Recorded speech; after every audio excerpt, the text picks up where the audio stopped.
Hello and welcome along again today. Good to be with you as we enter into our second message in the consideration of this great doctrine of the adoption of the sons of God. We will be following on from the introduction to the doctrine last week and seeing how blessed it is to be a son of the living God. If you'd like to turn to Galatians chapter 4 again, Galatians chapter 4, verse 4, and we'll read through to verse 7. But when the fullness of the time was come, God sent forth his Son, made of a woman, made under the law, to redeem them that were under the law, that we might receive the adoption of sons. And because ye are sons, God hath sent forth the Spirit of his Son into your hearts, crying, Abba, Father. Wherefore thou art no more a servant, but a son, and if a son, then an heir of God through Christ. Let's pray. Heavenly Father, we ask that you would bless your word to us. We pray, O God, as we come to consider further this doctrine of our adoption as your children, our adoption as your sons. We pray that you would help us to have clear thoughts and to be impressed by the truth of what you have done for us in the Lord Jesus Christ. Father, we come before you as your children, looking to you to help us through and to teach us what you would have us see. Give clarity of speech and thought to me and to all of us, Father. Help us to see what you are revealing to us. We love you, O God. We love you, Heavenly Father. And as your sons, we just adore you. We pray that the love that we are filled with would flow from us, O God, and reach your heart. For we ask it in Jesus' name. Amen. Amen. So last week we started to look at this doctrine of the adoption of the sons of God. And we saw in the message last week how much this doctrine is a blessing to each of us who have been brought into this relationship. As the adopted sons of God, we have had bestowed upon us all the rights of sons. This is a blessing that we cannot understand fully. It's a blessing that goes beyond our capacity to understand it. Imagine, as you watch this just now, you are a son of the living God. It is precious to know of this great relationship with us. We have received all the blessings that God bestows upon his sons. And while we rejoice at that, and constantly rejoice at the blessings, we also must rejoice that we have received responsibilities as sons. Not only the blessings of sons, but the responsibilities of sons. Isn't that marvelous? That God expects from us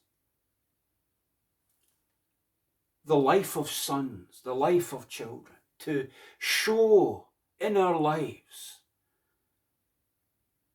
not only the blessings that we have received, but the responsibilities that he has given. The first of those responsibilities is our first point today. You see, as the sons of the living God, we understand life in a different way from those who are not.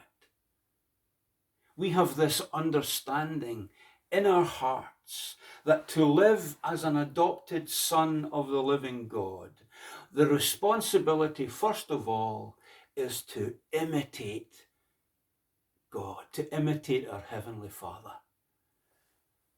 We understand life as being all about imitating God.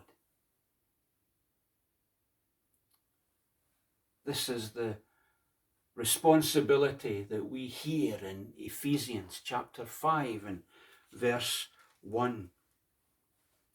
Be ye therefore followers of God as dear children. What you have there is a picture of the child imitating its father. And if you've had a loving, caring father here on earth, you know that there have been times when you've wanted to imitate him, to be like him. Well, here we have Paul encouraging the spiritual children of God, the sons, the adopted sons of God, to live life in such a way that they imitate God. And that's so important for us to see, because it's what God expects from us. God expects his children to show something of the character and nature that he has put within us. Peter reminds us that as Christians, we are partakers of the divine nature. I need to say that again. We are partakers of the divine nature. And so what God expects from us is a reflection of that nature. But how do you do it? How does a person, a son of God, a child of God, how do we imitate our Heavenly Father? Well, we imitate our Heavenly Father, first of all, through our personal holiness. This is so important. This is what God wants to see in our lives. This is what God wants others to see in our lives. A sanctified life, a life growing in Christ-likeness, to live imitating our Father. Personal holiness is important because God's holiness is important. Often, and we'll come on to this in just a minute, often we hear that God is love, and he is. God is love. But sometimes we hear that God is love to the exclusion of everything else, and we forget that first and foremost, God is holy. Now, if God is holy before everything else, then the sons, the adopted sons of God, should have holiness, personal holiness, as their priority. And so God expects us to live holy lives. It's his desire for us. You know, in Ephesians chapter 1 and verse 4, according as he has chosen us in him before the foundation of the world, that we should be holy and without blame before him in love. There is the desire of God. There is the intention of God. There is the drive within God to gather in his children, chosen from before the foundation of the world, in order that we might be holy adopted sons. Adopted sons with a holy nature, adopted sons who will be blameless before God as this holy nature expresses itself through us. We imitate our Father by living lives that are holy. 1 Peter chapter 1 and verse 16 reminds us to be holy because the one who called us is holy. Quoting the Old Testament saying, be holy because I am holy. Peter says, be holy because the one who called you is holy. Be holy, children, because your Father is holy. It's the trait of the family, holiness. And so we've to live lives making moral choices, the correct choices, living lives being obedient to the word of God, living lives making obedient choices that reflect the nature of God and the Ten Commandments, choices that reflect what God is teaching us through his holy truth, making choices that reflect his holy nature, doing nothing to tarnish that holiness. Yes, this is a tall order for an individual human being whose weak flesh causes all sorts of trouble. But isn't it just marvelous then to know that the life of the Son, Galatians reminds us that the life of God's Son, Jesus Christ, lives within the adopted sons, and in expressing himself through us, brings us more and more into line with what God requires of us. Isn't that beautiful? You have the responsibility, and Christ gives you the ability as a son of the living God to live according to what God asks of us, imitating your Father in heaven. But not only are we to imitate our Heavenly Father in our personal holiness, but we imitate him in the way that we love.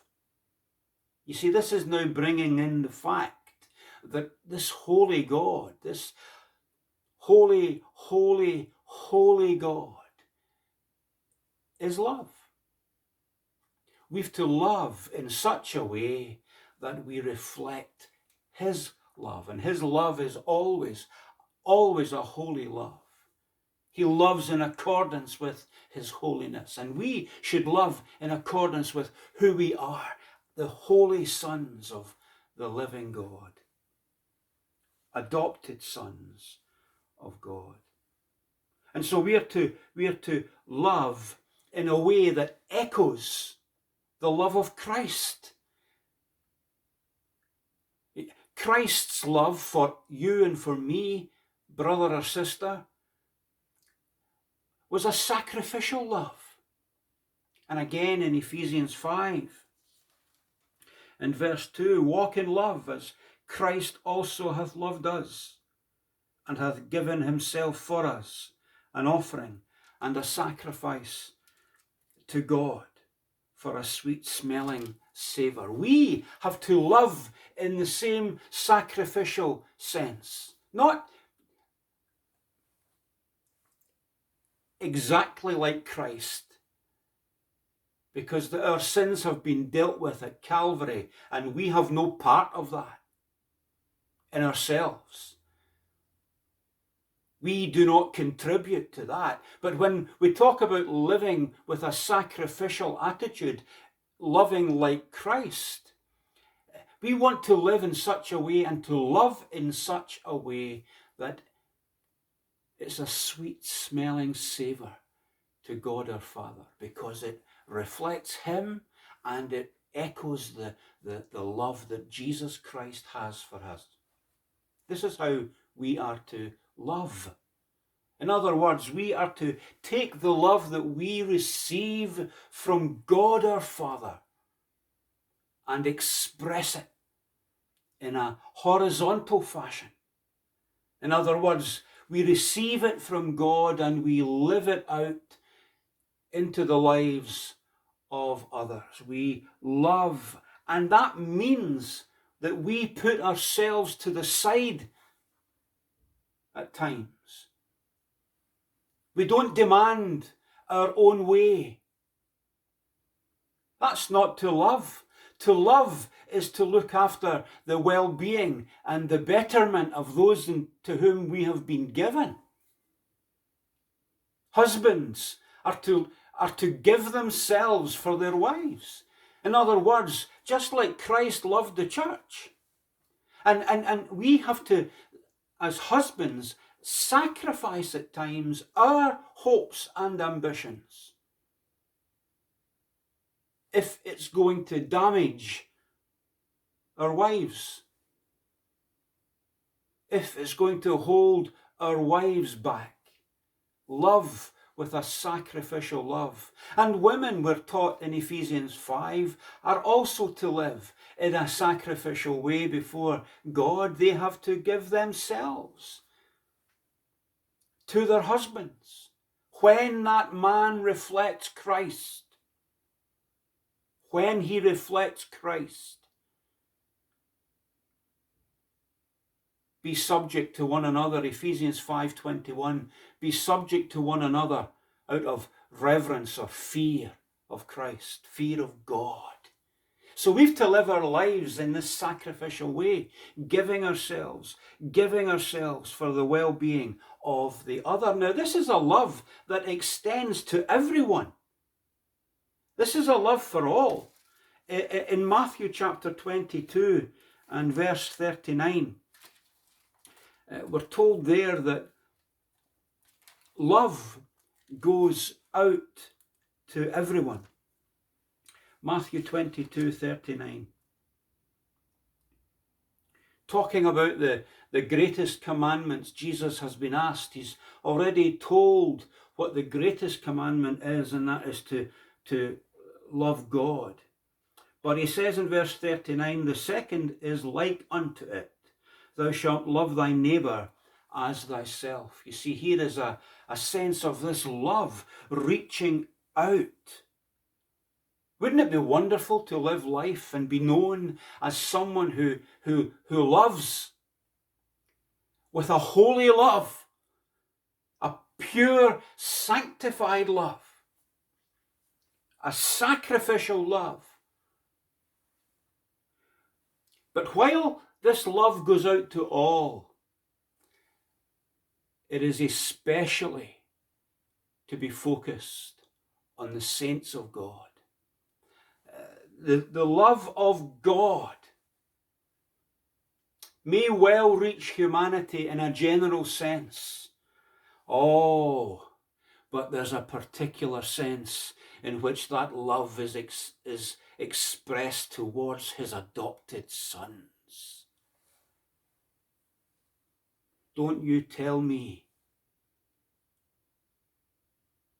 that the love of God for those who are unsaved, this general love for humanity, this general love for the world,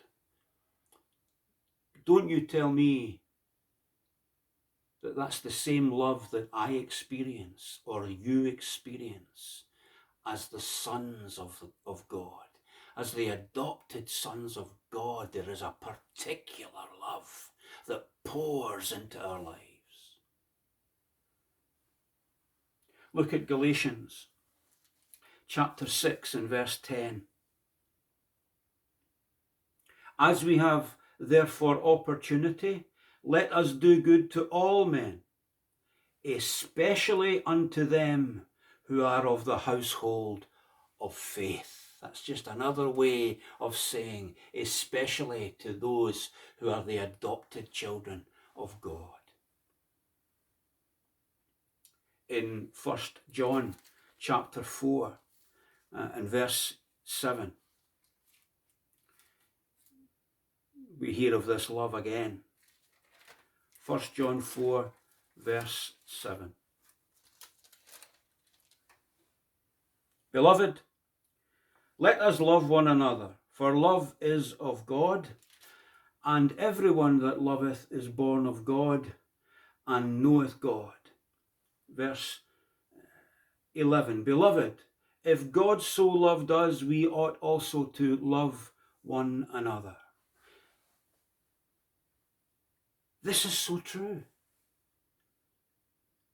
Verse 21. And this commandment have we from him, that he who loveth God loveth his brother also.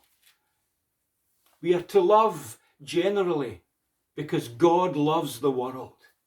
But you see, we are to love particularly, in an especial sense, the saints of God. I sometimes wonder if we understand this as Christians, because I see so much, and it's right to put abundant effort into reaching out to the world. It's right to put abundant effort into reaching out in the name of Jesus Christ, that God would call more of his children into the fold. That's so true to do this, and so appropriate to be given to doing this. But I sometimes see that happening to the detriment of loving the church. And perhaps we don't express that particular, a special love to those who are our brothers and sisters in Christ, who really need us at times to carry the love of their Father into their lives. You see, God may want to minister to his children through his children, and we need to be aware of this. And this needs to be a priority in the church, that the church is built up in the holy love of God. This is so important. And so this should not only teach us that we should love one another, love one another sacrificially. But here's the thing. The most important thing it should teach is that we love God sacrificially. What do I mean by loving God sacrificially? I mean giving God everything, turning every aspect of our lives over to God. You love God not partially, but completely.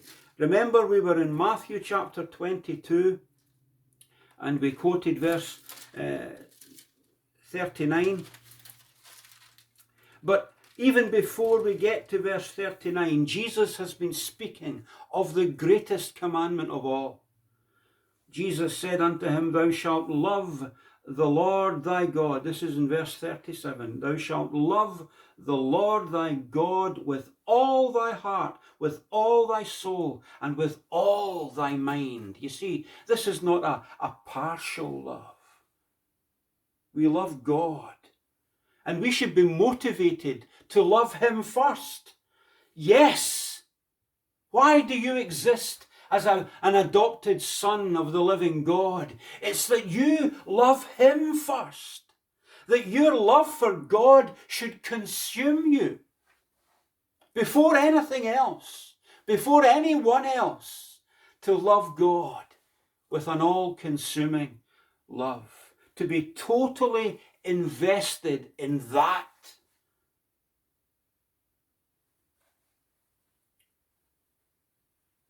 The gospel is about God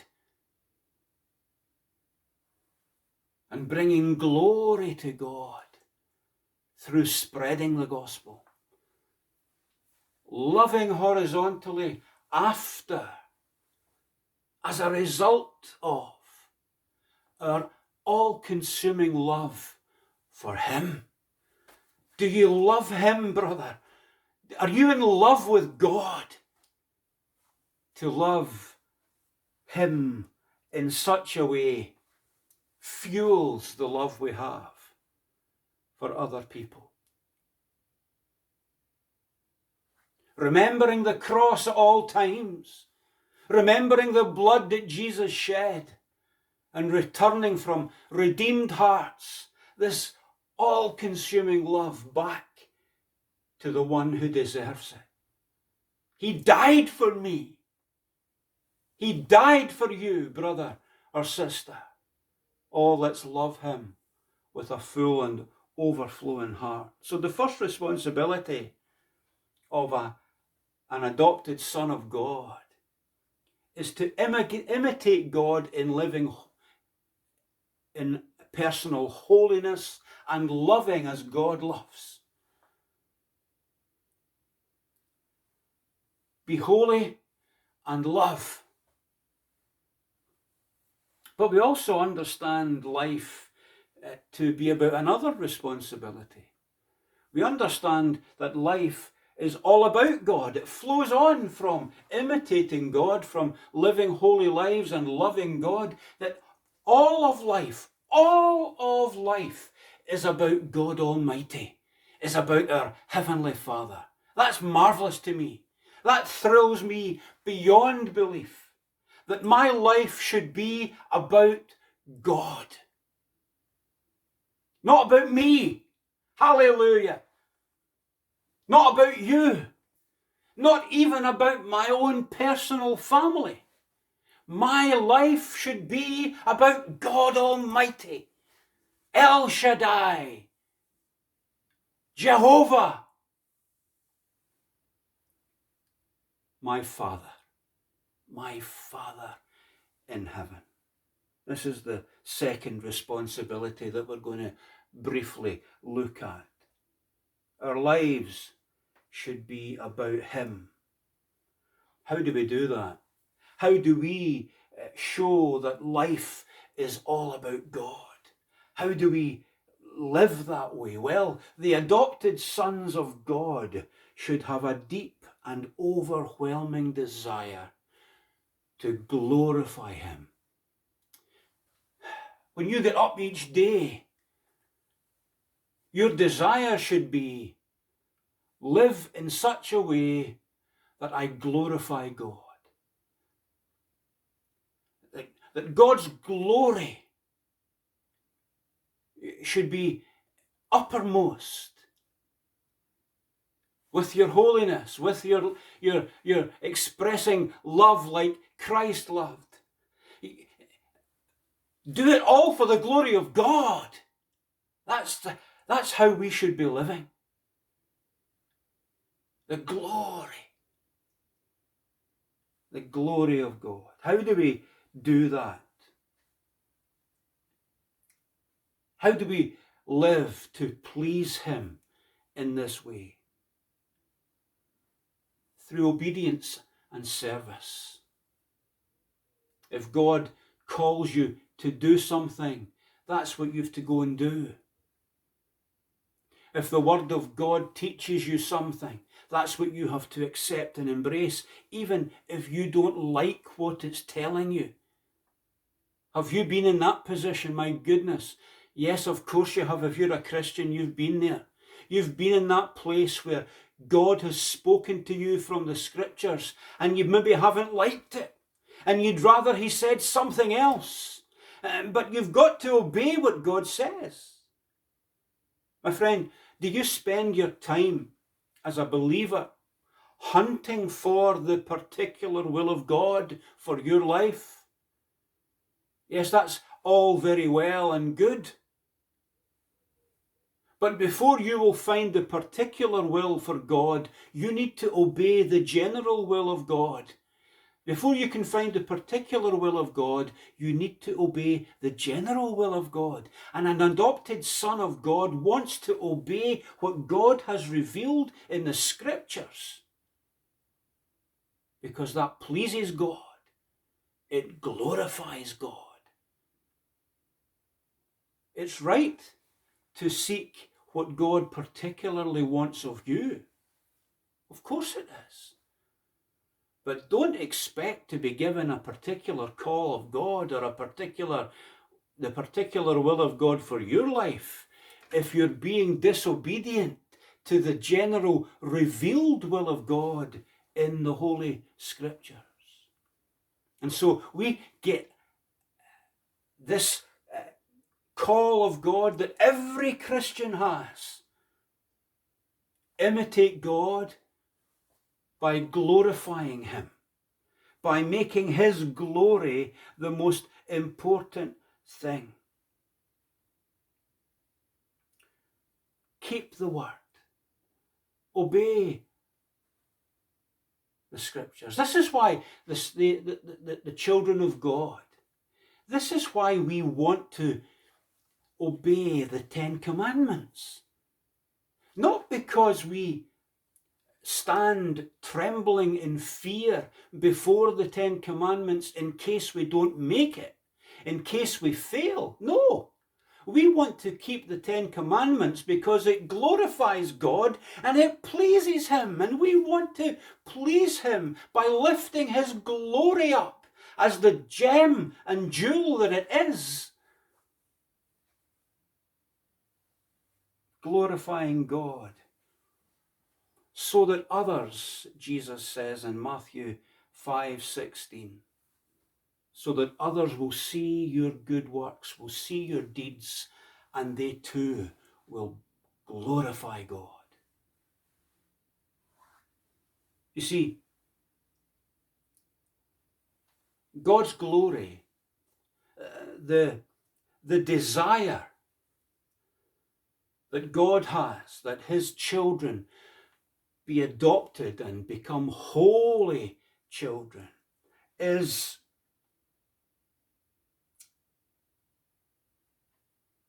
what motivates Jesus Christ in his sacrificial love.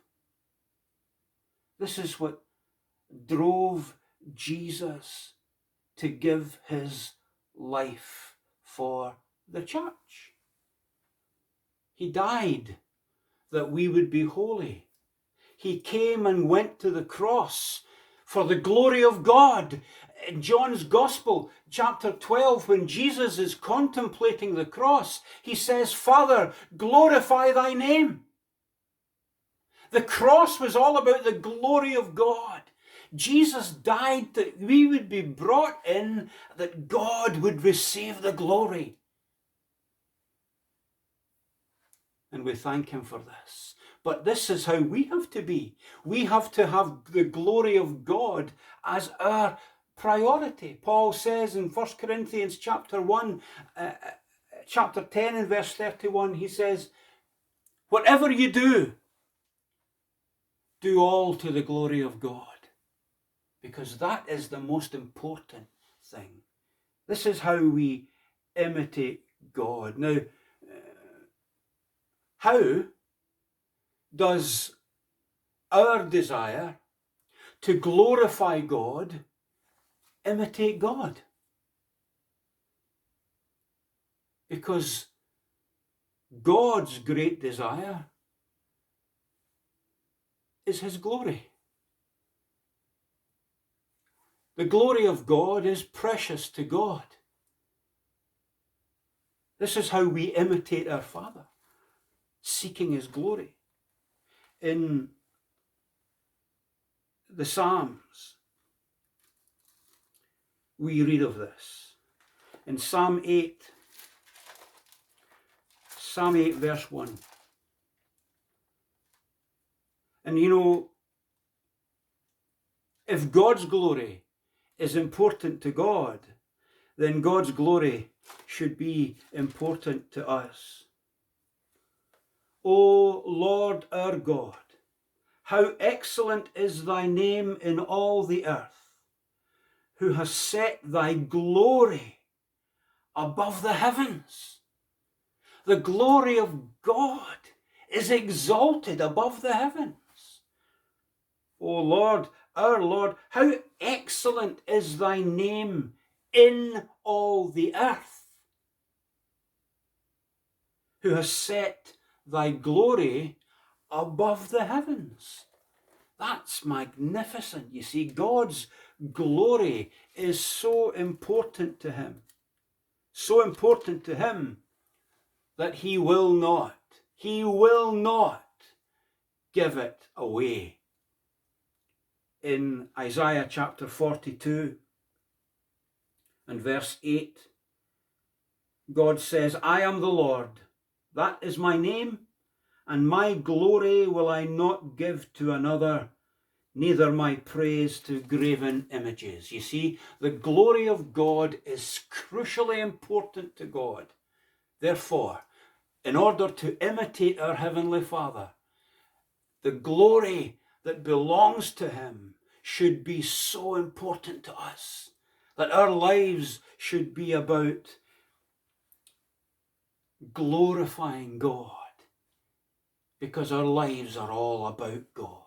So our lives are all about God, in that we live to please him, we are obedient to his word, and our heart's desire is that our Heavenly Father would be glorified, because he deserves it. He is worthy of it. Adopted sons, therefore, understand that God's glory and pleasure is what life is all about. And so we seek to please him in that way. Just one scripture out of several, but in Romans chapter 12, verse 1.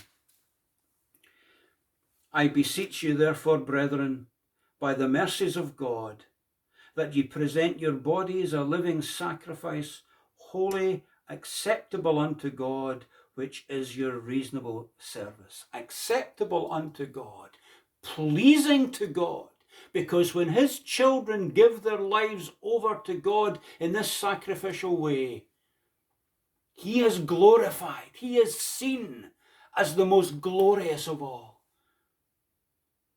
El Shaddai, Almighty God, who needs nothing, demands that his children glorify him before anyone else. Lift him up above all others. So the adopted sons of God understand their responsibility to glorify and to please him. But finally, our third point today, we could look at this forever, but our third point today is this.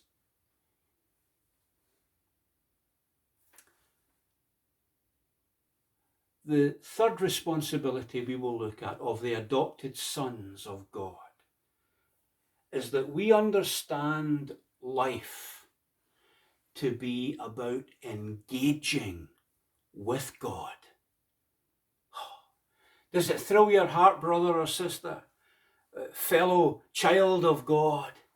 Does it thrill your heart that not only does God look to us and bless us abundantly with every spiritual blessing, doesn't it thrill you also that God gives you responsibilities, that God gives you the responsibility of imitating him? God gives you the responsibility of making your life all about him. But isn't it marvelous that the third responsibility that God gives us is also a blessing too, in that we are enabled by this adoption to engage with God every minute of every day.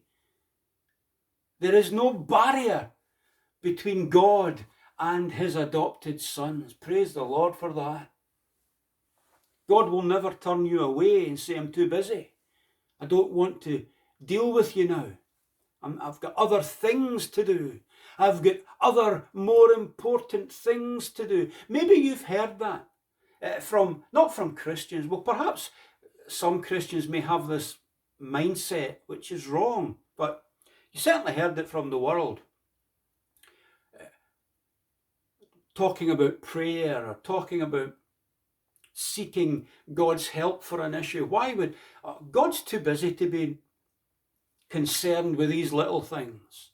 You see, that's a wrong attitude, because if you are an adopted son of the living God, God is never too busy to deal with your issues. God is never too busy to engage with you.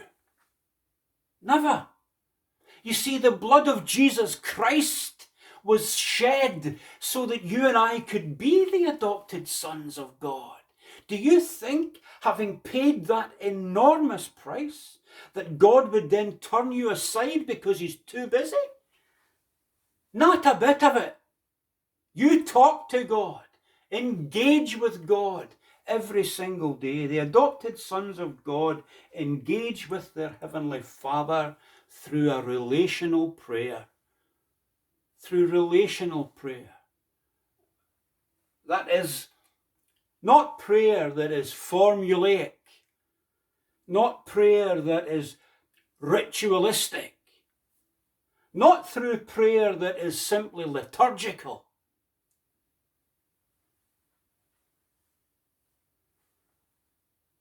Personal, intimate engagement with your heavenly Father. prayer like this is not cold and mechanical. Prayer like this is free and real. Don't you want free and real prayer? How are you at liberty when you come before your Heavenly Father? If you find yourself restricted, then you need to reevaluate how things are. Because the Father in heaven is concerned about what's in your heart to bring to him. So just let him have what's in your heart. Isn't it? This is God we're speaking of. But God says to his adopted sons, come and speak. Engage with me. My friends, I don't know a Christianity that was about me getting saved one day and so many years ago, and that's been it. I don't know a Christianity that lays down rules and regulations for me that I have to keep every day. Understanding what we've already said about obedience, that obedience should come from a loving heart, that we want to please him. Not a list of rules and regulations. I don't know a Christianity about that. That's what it's all about. That is not the Christianity that I know. I'll tell you something, it's not the God I know. It's not my Heavenly Father. My Heavenly Father engages with me, and he wants me to engage with him. Intimately, honestly, freely, with the warmth of our relationship. These are prayers that come from faith-filled love relationship with God. These are prayers that lay hold of Almighty God with the confidence, to lay hold of Almighty God with the confidence that he is our loving Heavenly Father. Don't you love it when Jesus teaches the disciples how to pray? In Matthew chapter 6, verse 6, he says, Be thou, when thou prayest, but thou, when thou prayest, enter into thy closet, and when thou hast shut thy door, pray to thy Father which is in secret, and thy Father which is in secret will reward thee openly. That's just precious. When ye pray, use not vain repetitions as the heathen do, for they think that they shall be heard for their much speaking. Be not ye therefore like unto them, for your Father knoweth what things ye have need of before you ask him. After this manner therefore pray ye, Our Father, which art in heaven, hallowed be thy name. Come to God, knowing who he is, hallowing his name and having a desire that all would do so, but at the same time coming to him as your loving Heavenly Father, who knows what you need because he is your loving Heavenly Father. He knows what you need, and you don't need to come away with vain babblings, repetitions, giving him a torrent of words, the same words all of the time, thinking that you're going to be heard because of it. No, it's because of the intimate relationship that he has with you through Jesus Christ. Because of that relationship, God will hear you. God will hear you because he is your Father. And he has a father's love. This is a secret prayer, Jesus said. A prayer, a personal prayer from the Son to the Father. And it can be intimate, and it can be honest, and it can be bold, and it can be free. Paul tells us in Galatians that, and also in Romans, that we cry, or the Spirit of Christ in us enables us to cry, Abba, Father.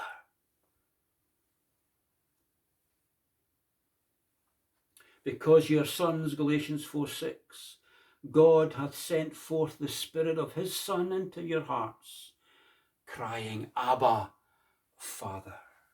And our cry of love to Abba, Father can be a confident cry, because we know that Abba, Father will answer according to love. We cry out, Abba, Father, according to love, knowing that he will answer according to love. Someone will say, well, or someone will ask, well, what if God says no, and I have been pleading as a son of God for this request, and God says no? Well, first of all, yes is not always the loving answer. When what we ask for will damage us, or damage others, or damage our relationship with him, God will say no. But he says no because he's your loving Heavenly Father, and he knows better than you what you need. God, if he says no, will enable his adopted sons to cope with that. He will give the grace that is required. He will pour out the grace that will enable us to deal with what he says. Isn't that just beautiful? We engage with God confidently because we know who he is, confidently because we know he knows who we are. He knows we are his children in Christ, justified by faith, adopted as the sons of God. Precious is that relationship for each one of us. And so the adopted sons of God are encouraged. They're encouraged to pray without ceasing. Pray without ceasing. Because life is about engaging with God. Through reading his word, we've already touched on that, and through this personal, intimate prayer. In 2 Corinthians chapter 12, verse 9, he said unto me, my grace is sufficient for thee, for my strength is made perfect in weakness. Most gladly, therefore, will I rather glory in my infirmities, that the power of Christ may rest on me. That comes from relationship, doesn't it? There is Paul in a relationship with God, being given the grace to deal with what God is saying to him. And Paul's heart changes to want only that which pleases God, and he will now glory because the power of Christ sustaining him through that thing which he prayed would be removed is Paul's desire. You see this intimate relationship in engaging with God. Pray without ceasing. 3 times Paul prayed. So in other words, Paul prayed and prayed and prayed, and God said, look, I'm giving you the grace to deal with this. Praise the Lord. Praise God Almighty. Jesus speaks of the persistent prayer that a man should pray unceasingly. In Luke chapter 18, verse 1. And he spake a parable unto them to this end, that men ought always to pray and not to faint. And he goes on to speak about the judge and the prayer of the widow who keeps coming, or the request of the widow who keeps coming. This is how we have to pray. You have the right, I have the right to keep coming to God. Isn't that beautiful? Pray without ceasing. But when God then says, look, this is how it's going to be, we need to accept that in the grace that he gives. But isn't it a precious blessing for the child of God? Isn't it a beautiful responsibility? Pray. Pray without ceasing. I give you the right, says God. I allow you to come and lay hold of me. That's my Father. Christian, that's your Father. He's got an open door saying, come and speak. So being the adopted sons of God through faith in Jesus Christ brings the abundant blessings and privileges of sons. The abundant blessings and privileges of sonship. And adoption also brings the responsibilities of sonship. May we thank our Heavenly Father for these responsibilities. The responsibilities of imitating God, of living life that is all about God, and living life engaging with God every day. May we thank him for these as we seek to uphold these responsibilities by the power of Christ in us. This is the desire, isn't it? And to God be all the glory. Amen. Speak to you soon.